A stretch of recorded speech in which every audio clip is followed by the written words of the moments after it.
auditeurs, auditrices, je vous salue au nom de notre Seigneur Jésus-Christ. Que la paix de Dieu qui surpasse toute intelligence garde et prépare vos cœurs à recevoir le réma qui est la révélation de la vérité de la parole de Dieu. Et je crois que vous allez comprendre et commencer à utiliser ce qui vous appartient en Christ Jésus. Vous êtes avec votre bien-aimé, le coach Dr Capitaine Mbombe, sacrificateur de l'Éternel, archevêque. Je vous salue, bien-aimé, de l'autre côté du fleuve, à Brazzaville et partout où vous nous suivez. Ici à Kinshasa, partout où vous êtes, dans toutes les communes, comme aussi tous nos bien-aimés, nos amis qui nous suivent sur YouTube, sur Facebook. Que Dieu vraiment vous bénisse et qu'il vous rende la vie selon sa parole, cette parole qui dit dans 3 janvier, Dieu veut que tu prospères à tous égards et que tu sois en bonne santé physique comme prospère l'état de ton âme. Voilà, Bandeko Balandi, fidèle téléspectateur, péba préféré à l'émission Église triomphante, na particularité Liba les a bien, Bozali na Molinga Minabino en direct, le sacrificateur principal, le mentor coach, archevêque Dr Capitaine Mbombe, l'apôtre de Jésus.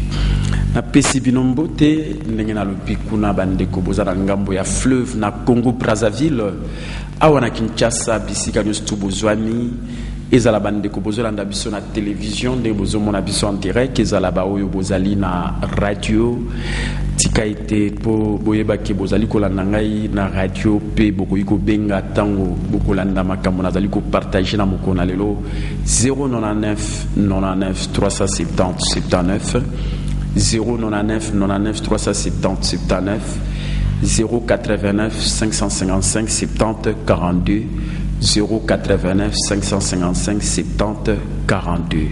Voilà ba numéro na biso oyo koyiko benga biso pwete otuna motuna na yo ozwa explication na likambo o eza préoccupation na yo bien précision na o tokoyeba ko kabola na tango oyo tozi ba Biblia na biso. Je crois totangi liloba na Nzambe na mokanda ya Éphésiens chapitre 4 kobanda na verset o ezali verset 11 liloba na Nzambe lobi na biso boye: il a donné les uns comme apôtres, les autres comme prophètes, les autres comme évangélistes, les autres comme pasteurs et docteurs, pour le perfectionnement des saints, en vue de l'œuvre du ministère et de l'édification du corps de Christ, jusqu'à ce que nous soyons tous parvenus à l'unité.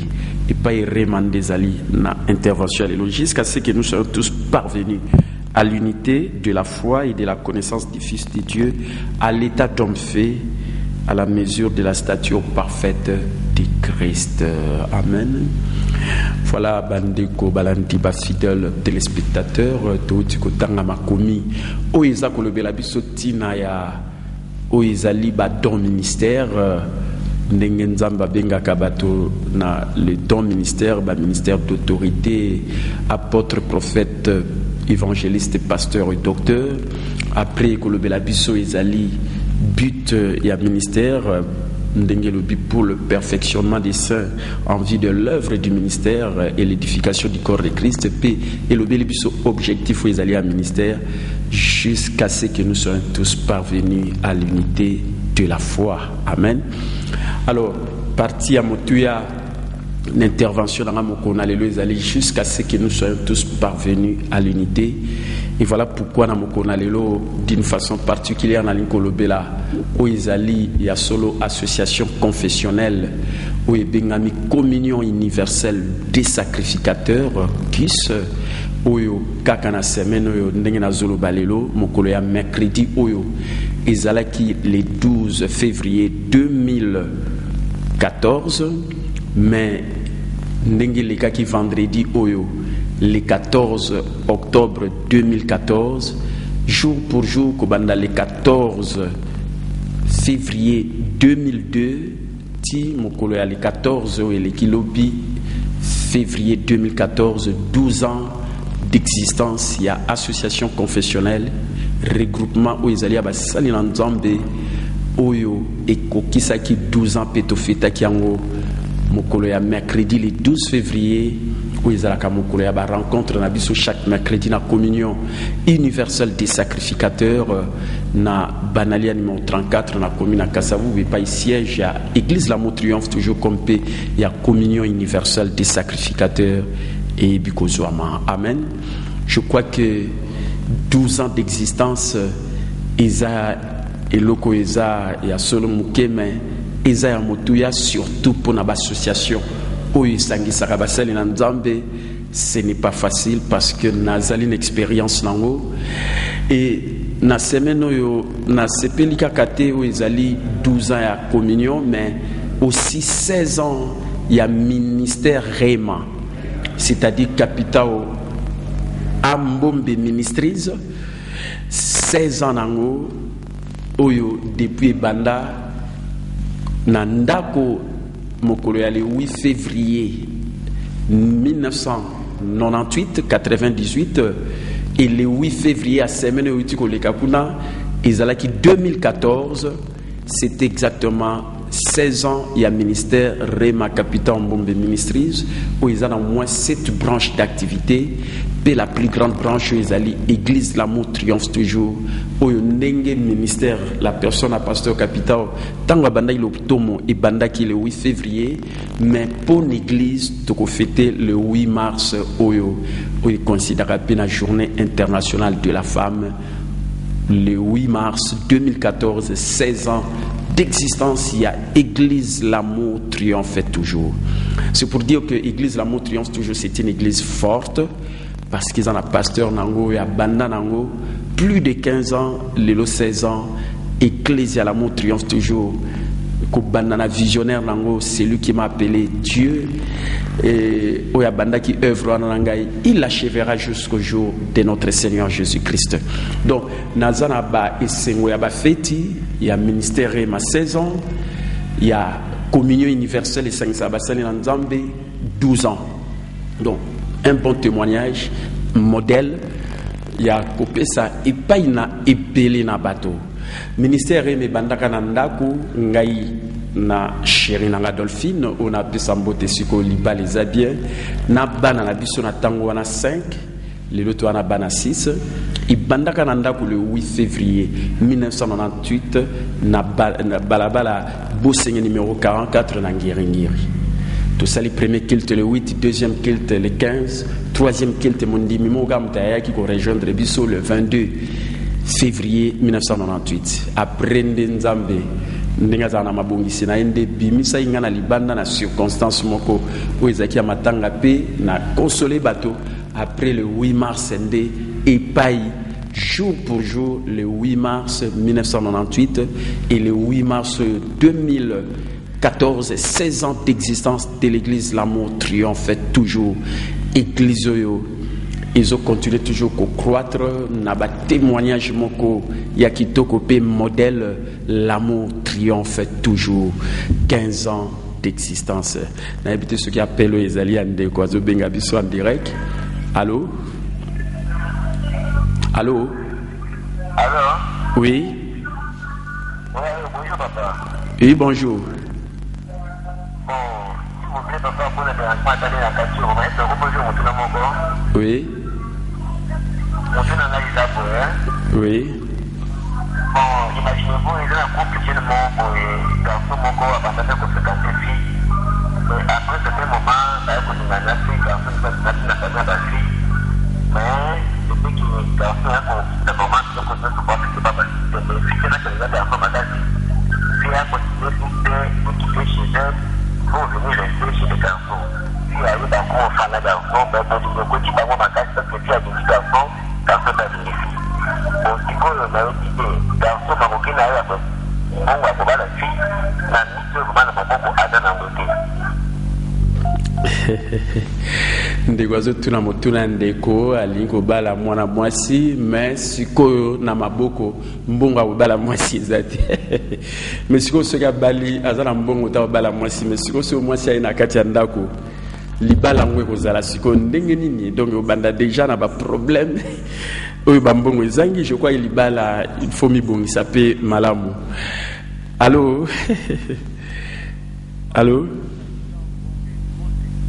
Mbote. Oui. Frère Ness. Ouais. Ozaka na Kinshasa.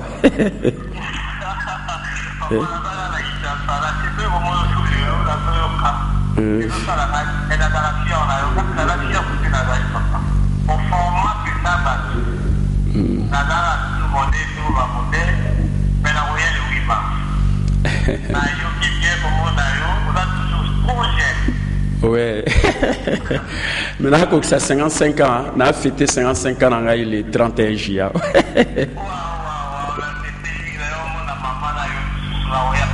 Amen. Ok, merci. Na sepeli nde na yokiyo et na yebara super yozalite ndo ndoza nzamba za lokumu le 8 mars tout monana. Ok, merci. Ouais. Makasi Lusus, merci. Très très bien. Motona chérie unique. Ils ont continué à Kitoko. 28 ans à Libala. Ouais, voilà, il faut qu'on ait un modèle, hein. Vous avez un fiancé pour vous avoir toli Kitoko. Mikolo Boutou, après le 8 mars, on a côté à la gêne, surtout Libala les Andengeni. Pour beaucoup de Libala les a bien, pour la Nanda qui s'alloque à Bisso. Amen. Ok, merci. Nzamba Pamola. Ok. Voilà, m'appelle Nabiso de assez bandit pour l'accès vraiment qui est aux Anabino en direct. Et bon, c'est déjà élément il y a 12 ans à communion universelle des sacrificateurs. Allô? Allô? Allô, bonjour. Oui, bonjour. Oui. Oh, maman Kondena ma Betty. Vous allez bien?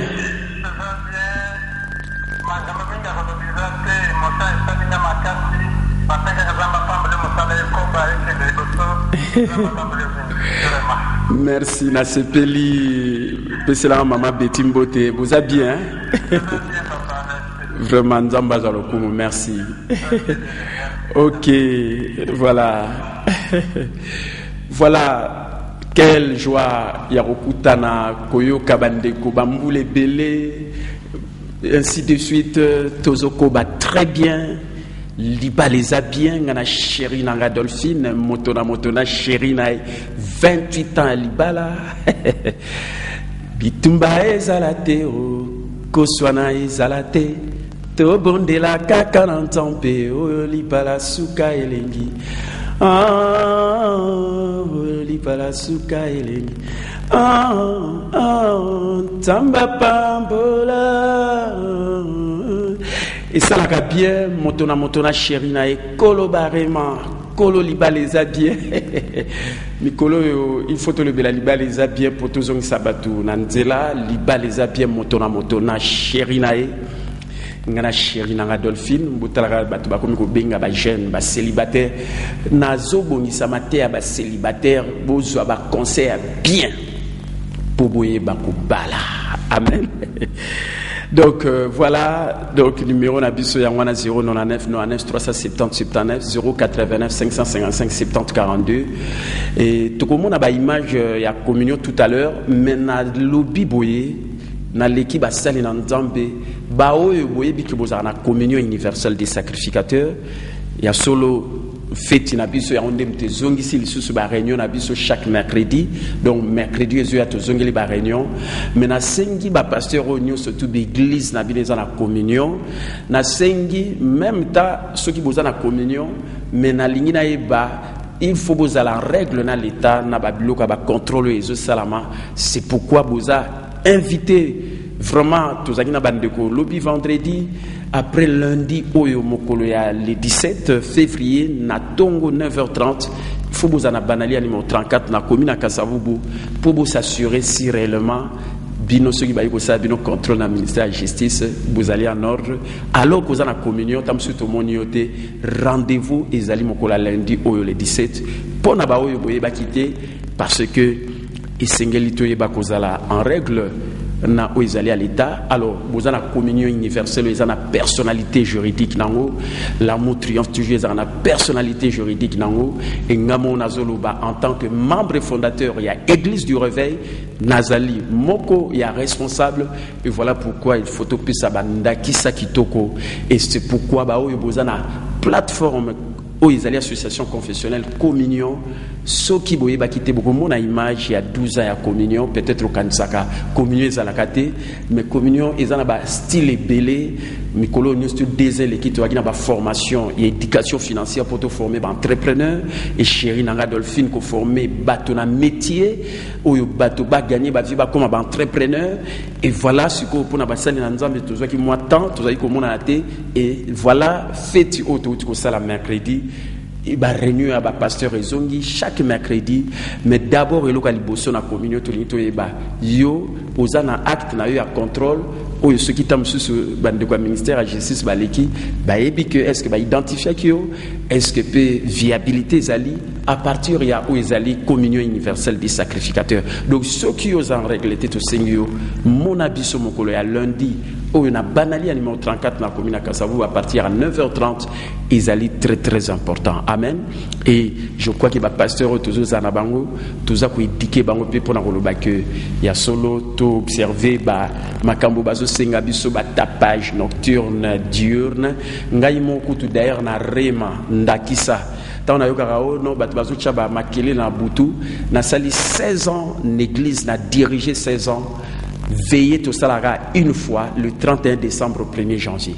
16 ans du 1er janvier till le 31 décembre au monde absolu tout ça veillé tout ça là on a 16 ans donc c'est pour dire que tant que tu as tapage nocturne l'amour triomphe toujours que tu as été poison modèle amen et puis ça n'a mardi jeudi l'église n'a pas heure n'a biso à 3h 4h pesili au monde a pas dérangement comme tel y a donc tout ça peut bandaki ça il faut peut bandaki ça ba bimara pour le baké malgré ba reproche ba ça na l'église mais ba modèle peut bazali et na lingi peut na ba pasteur bazali na communion universelle des sacrificateurs pour être ba ko transmettre paix message à l'olenge wana izali quand même important mais total là Oizali 12e anniversaire à communion sur Linko Bengabiso naza en direct 099 99 370 79 089 555 70 42 089 555 70 42 et à la bande de Kuboza Landabiso na radio Boiko Benga 099 99 370 79 Bacheli Biso premier élément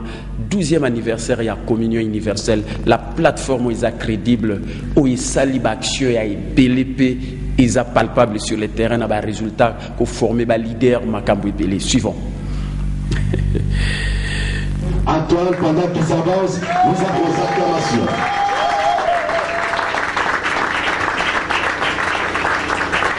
Et Dieu soit loué. Et dans le Seigneur Jésus-Christ, le représentant du ministère de la Justice, plus précisément représenté par la direction des cultes et associations, Excellence, ministre, homme de Dieu, révérend pasteur, mesdames, mesdemoiselles et messieurs, distingués invités. Aujourd'hui, 12 février 2014, c'est un grand jour de joie et d'allégresse pour tous les membres de la communion universelle des sacrificateurs KISS à l'occasion du 12e anniversaire de sa création en date du 14 février 2002. Nous sommes très heureux de nous retrouver ensemble en ce lieu de culte pour fêter ces moments de faste dans le Seigneur, cela malgré vos nombreuses préoccupations. Vous avez bien voulu rehausser de votre présence la manifestation de ces jours. Davantage, qu'est-ce que la communion universelle des sacrificateurs? En effet, la communion universelle des sacrificateurs CUS, en sigle, c'est une association interconfessionnelle de servants de Dieu partagent leurs connaissances et expériences chrétiennes et spirituelles. Sa vision, c'est parvenir à l'unité pour garantir le travail de cohésion de l'Église, corps de Christ, à la lumière de la parole de Dieu dans Éphésiens chapitre 4, verset 13. Son but est d'établir l'Église triomphante de notre Seigneur Jésus-Christ sur la terre grâce à l'amour divin. Il est donc une œuvre pour les nations. Et parmi ses objectifs poursuivis, il y a préparer les peuples de Dieu à l'enlèvement, harmoniser les couples du pasteur et fidèles au travers des enseignements liés au mariage, j'équipe avec un bagage intellectuel dans le domaine de la théologie pratique en chrétien, exercer des activités pour créer des ressources en faisant des projets à caractère éducationnel, économique et social pour le développement du pays. Encadrer les mamans en leur apprenant divers procédés techniques pour leur épanouissement socio-économique. Prix et la recherche de l'unité de la foi. Les actions sont des éléments primordiaux pris en compte afin de parvenir à l'unité parfaite. Et quant aux moyens, référons-nous en Ecclésiaste chapitre 10 verset 19. Étant une association, un corps de croyants, la participation aux frais pour une contribution de chaque membre est jusque-là le seul moyen. Et venons-en aux membres, tout pasteur visionnaire de l'église locale peut se faire membre. Bien-aimés dans le Seigneur, révérends pasteurs et hommes de Dieu, distingués invités, représentants du ministère de la Justice, ici représenté par la direction des cultes et associations, nous voilà plus qu'informés sur la communion universelle des sacrificateurs, de sa genèse historique, but, objet, action, membres et moyens. Pour clore en définitive notre propos d'aujourd'hui, nous réitérons nos remerciements à vous tous et souhaitons joyeux et bon anniversaire à la communion universelle des sacrificateurs au nom de notre Seigneur Jésus-Christ. Je vous remercie.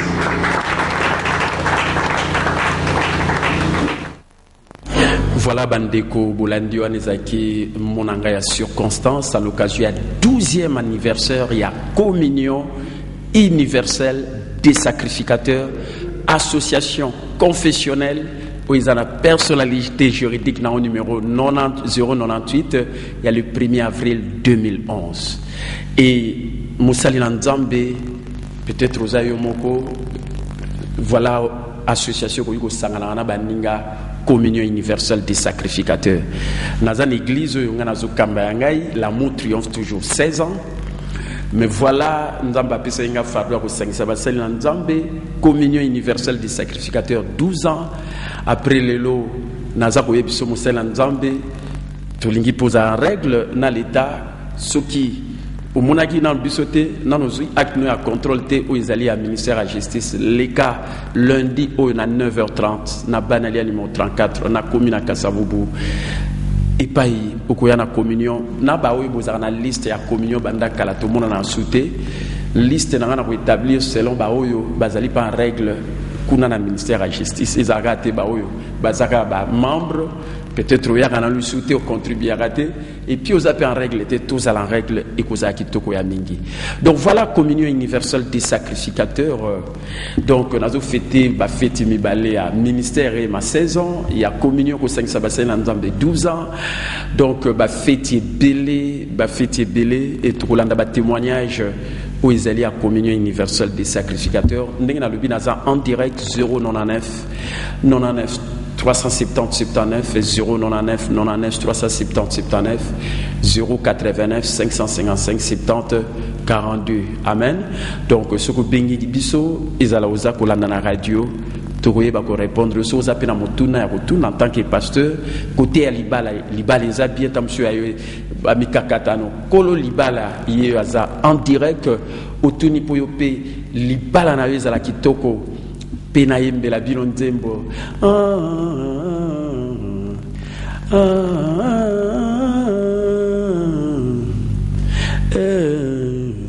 Bobatela maloba ntambe papa boumela nalibala nalolenge ejala kibino wana bobiangama kina Yesu so chéri nanga zaki andena baki wana na litoi na ye zara langage d'amour pour ça la bien. Amen. Voilà le 8 mars Pezoya, journée internationale de la femme. Kolo Barema, Kolo Makamba Libala et coach Dr Capital. Bonjour ma soeur.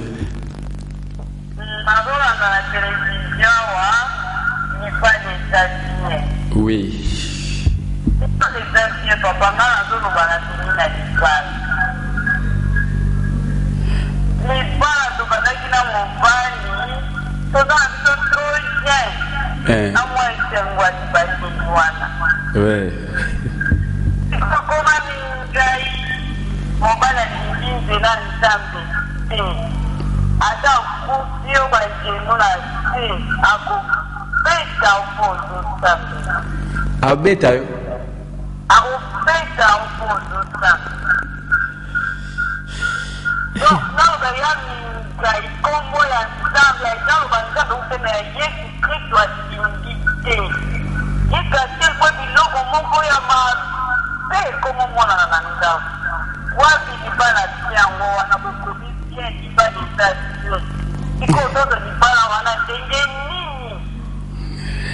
Amen.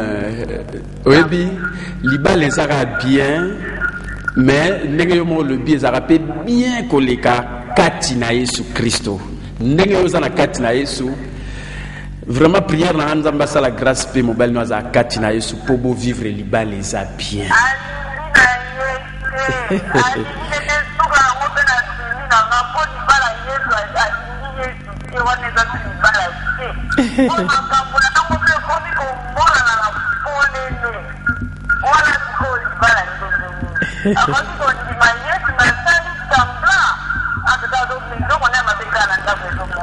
Mais tant que vous avez qui alors bien azaki na Yesu bien azaki na Yesu te. Tant que vous avez il faut que l'église ensemble bonjour sora bonjour c'est l'église la jusqu'à tel point à dans toute l'église OK. Donc na habité ce na ko juger mais na il y a tout la question la Bible.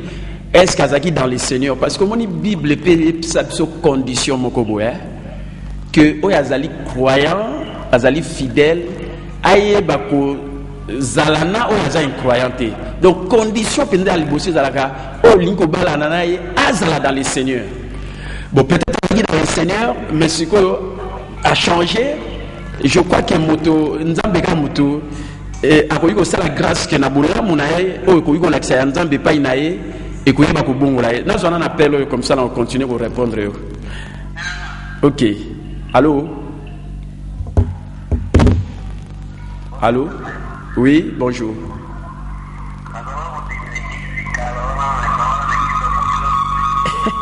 Vous avez mon dimlarima? Bon bino bokenda wapi pasteur Capital wazali rema yango ezoko kisa 16 bino bokende wapi tamsupe na baptiza yo tamsupe na yambiso Yesu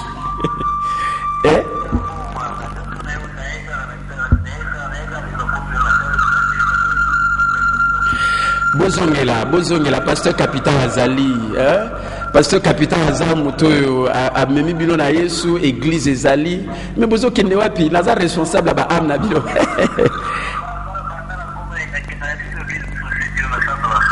au sein de la société.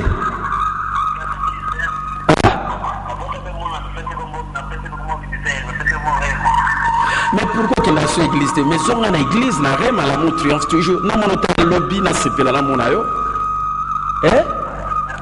mais pasteur na bina zanda ki sa pona bino bandi mobimba na ebite so bolanda modèle ya na ninga pasteur na bino na pesa bino ba témoignage banda na yamba 34 ans vie chrétienne banda na yamba Yesu na kinara liboso. Amen.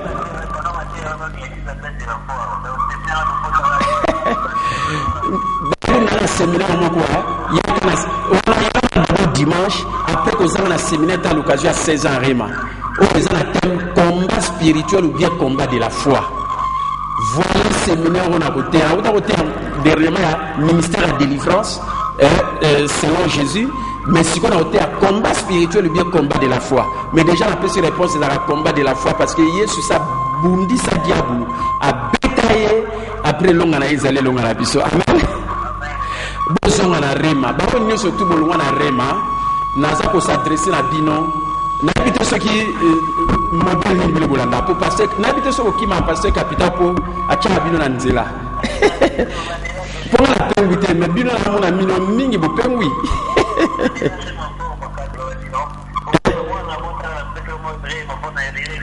Mais kasi yamana te so bo pesa bana na ba kombo ya pasteur capital na ba rema mais bozonga bolanda modèle bino so bolanda nani bozonga na ndimi ko bozonga. Amen. Merci. Oh là là, oh là là, oh là là. Donc il y en a comprendre mikolo yo. Ngaba ko na défendre ba pasteur so bandimi ba so finga ba pasteur ngaba na hotelema. Posikota bandimi. Bamusu basambela sute, bamusu babunga banzela, bamusu babunga même na matia bango. Ba comment na ba makambo ebele ba difficulté belé. Bozonge l'église. Bozongela mutate ayo liloba. Ah pardon. Bo continuer na Yesu Christo. O ya bikisa bino abikisa biso za Seigneur na biso pe sauveur na biso. Amen. O nous soit na rema o kende wa bizonga pour remeza modèle. Eza exemple. Nzamba otuna yo toujours né na zolo babo na mokona lelo parce que rema église nzambe ezali pere mezo continuer 16 ans auto fêter. Allô? Shalom. A pasteur Alpha. Tu as écouté dans l'église ou bien la communion?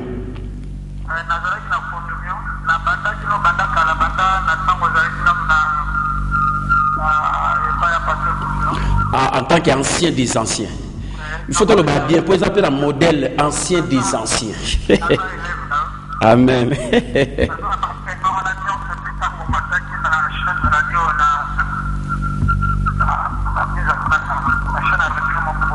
MBC. Ah, na MBC ba te belé na chaîne wana MBC ça na mo chrétienté. Loba. Oui. Communion ils ont fêté 12 ans, on a ba image to fêté mercredi.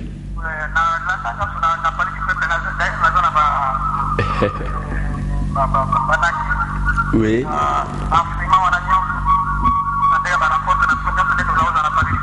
Oui.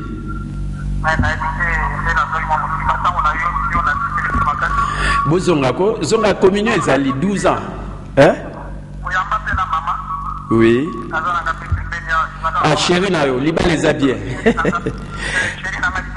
Bon bino comme musika on tue liba les habits. Bon si on liba les habits ndenge la na chérie na Adolphine.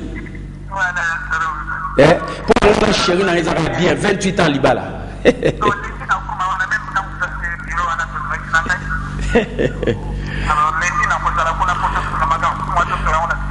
Ok, bon, c'est bon, problème il y a d'église, toujours il y a plein de règles dans l'État, voilà pourquoi il faut y avoir un acte à contrôle. Si vous avez un problème, alors l'église en Zambie, il faut battre la pour agrandir le royaume en Zambie. Amen.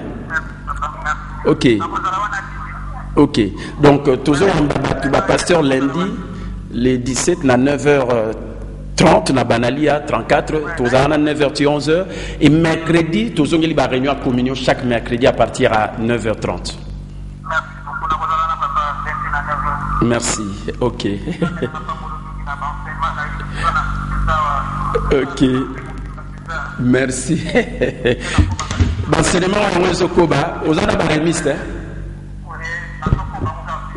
En boulot on a né développement personnel. Donaté à Rabatou. Va se développer na ba outil.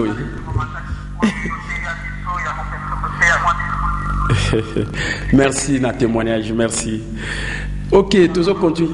OK, merci.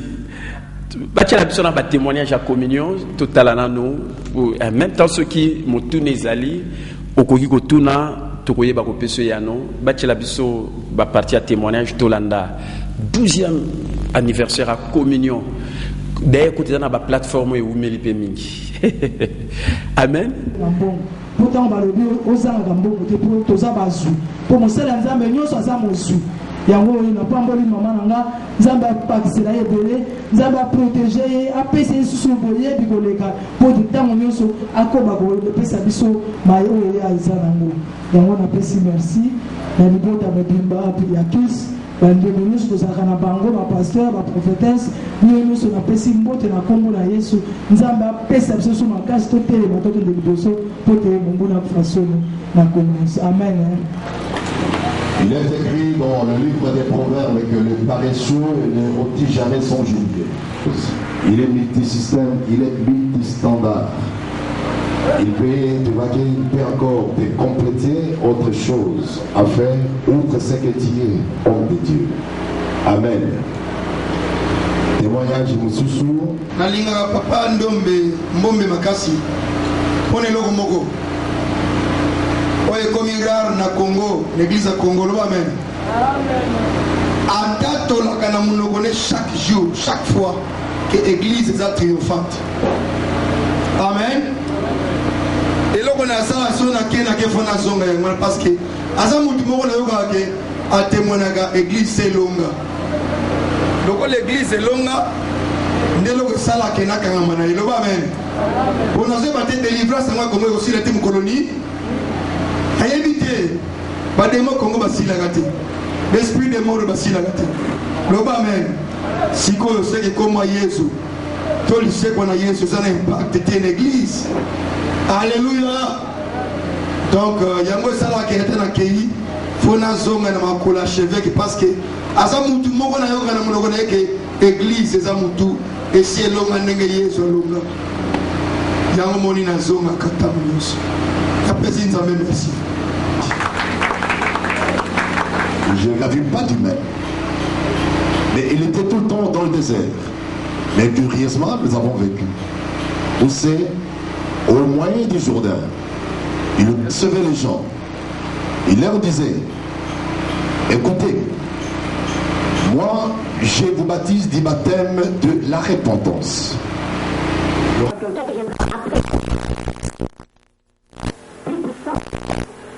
Celui-là, vous baptisez.